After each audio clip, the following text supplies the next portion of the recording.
पूरे विश्व को शून्य देने वाले आर्यभट्ट, जो पूरे विश्व को शून्य दिए थे, उनका जन्म बिहार में हुआ था। और ये वही शून्य है जो दिल्ली विधानसभा चुनाव में कांग्रेस पार्टी को आई थी। और अगर आज बिहार को 2 शून्य अधिक मिल रहे हैं तो विपक्ष को इतनी तकलीफ क्यों हो रही है?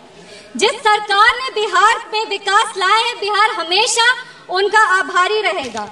हम उस बिहार की बेटी हैं सर, जो इस देश की रीढ़ की हड्डी है। वो चाहे आपके कॉर्पोरेट सेक्टर्स हो, वो चाहे आपके सॉफ्टवेयर आईटीज हो, वो आपके इंफ्रास्ट्रक्चर को खड़ा करने वाले मजदूर हो, वो आपके घर के सहयोगी हाथ हो।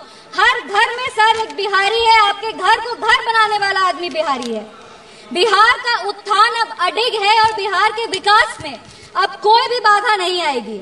रीजनल फेवरेटिज्म की बात करते हैं सर, 2004 में डीएमके पार्टी के समर्थन के लिए तमिल को क्लासिकल लैंग्वेज घोषित कर दिया गया था और उसके लिए एक यूनिवर्सिटी की स्थापना भी की थी। तब बिहार वासी को और बिहारियों को कोई दिक्कत नहीं था, पर आज जब बिहार को ज्यादा मिल रहा है तो विपक्ष को इतनी तकलीफ क्यों हो रही है? बिहार में आज जीडीपी का मतलब है ग्रॉस डोमेस्टिक प्रोडक्ट, बट जब विपक्ष की सरकार थी तो बिहार में जीडीपी का मतलब था गुंडागर्दी, डकैती और पॉवर्टी। हम बिहार में जमीनी स्तर पे काम करते हैं, इन लोगों ने बिहार में जमीन हड़पने के लिए काम किया है। हम दोनों में बस यही अंतर है। संविधान विरोधी कहते हैं और नेता प्रतिपक्ष भी जब राष्ट्रपति अभिभाषण के धन्यवाद प्रस्ताव में बोल रहे थे तो जितने बार उन्होंने भारत का नाम नहीं लिया था, उससे ज्यादा वो चाइना के बारे में बात कर रहे थे। और ये इनका एक ट्रेडिशन रहा है कि चाइना के मॉडल से ये बहुत प्रभावित रहते। नेशनल एडवाइजरी काउंसिल भी चाइना से प्रेरणा लेकर के ही स्थापित की गई थी।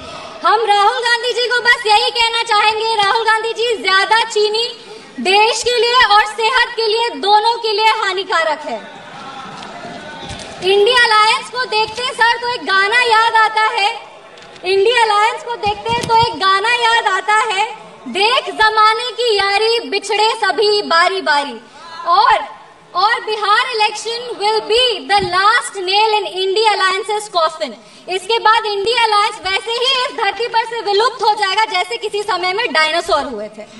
अगर हम बजट की बात करें तो वित्त मंत्री जी ने 50 लाख करोड़ का बजट दिया है, जिसमें 11,21,000 जो है वो कैपिटल एक्सपेंडिचर है। ये हमारे देश के निर्माण में एक अहम भूमिका निभाएगी। वित्त मंत्री जी ने अपनी भाषण की शुरुआत ही सरकार के एफर्ट्स को रेखांकित करते हुए कहा कि इस बजट का फोकस्ड ग्रोथ पे है, इंक्लूसिव डेवलपमेंट पे है, प्राइवेट सेक्टर इन्वेस्टमेंट पे है और enhancing spending power of India's riding middle class पे है। ये बजट एक गाइडिंग फोर्स के रूप में अपने आप को स्थापित करेगा और ये इस बजट का ही परिणाम है कि इतने ग्लोबल अनसर्टेनिटीज के बावजूद भी हमारा देश एक फास्टेस्ट ग्रोइंग इकोनॉमी है। Sir, I am the only speaker from my party, मेरे को अपनी बात पूरी करने का पर्याप्त समय मिलना चाहिए। No nation can prosper without respecting its farmers. किसान हमारे अन्नदाता है, अन्नपूर्णा देवी का साक्षात स्वरूप हमारे किसान है। काफी सारी ऐसी योजनाएं जो आत्मनिर्भर विचारधारा से किसानों को सशक्त करने के लिए लिया जा रहा है।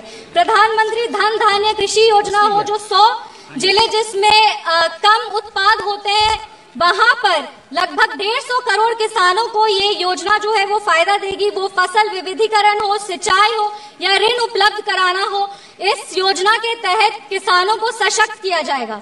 Rural prosperity and resilience programme के तहत ग्रामीण क्षेत्रों को मजबूत किया जाएगा, आर्थिक रूप से उनका सशक्तिकरण होगा। आत्मनिर्भरता in pulses. Sir, I am the only speaker from my party sir, I have enough time, I know. Mission for आत्मनिर्भरता इन पल्सेस के तहत तूर, उड़द, मसूर दाल जैसे जो उत्पादन है उसको भी पूरा किया जाएगा। Now, the most interesting part, and the Prime Minister is not looking at me. The most interesting part. सुन रहे हैं, मजबूरी है। आप The most interesting part. सब सुनेंगे, दर पे बात करो। मुंह नीचे कर लिया suddenly. We have the Chinese, and the Prime Minister has denied it, and the army has contradicted the Prime Minister. It's true. The Prime Minister has denied it.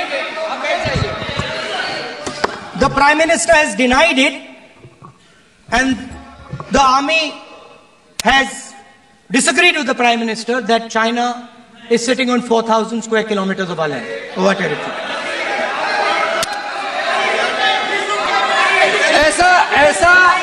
ऐसा इस सदन में अब मन चाहे बात नहीं बोल सकते हैं।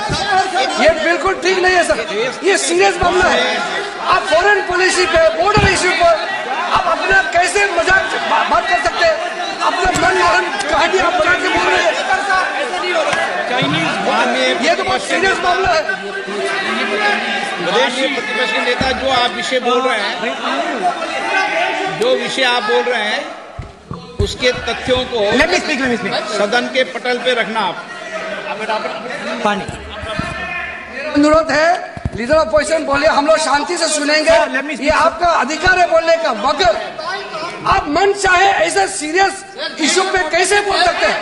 ये सीरियस मामला है। आप सदन में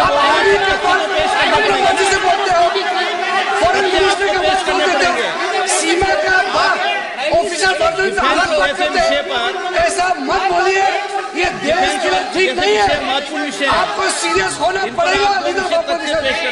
ये गंभीर मामले को आप ऐसा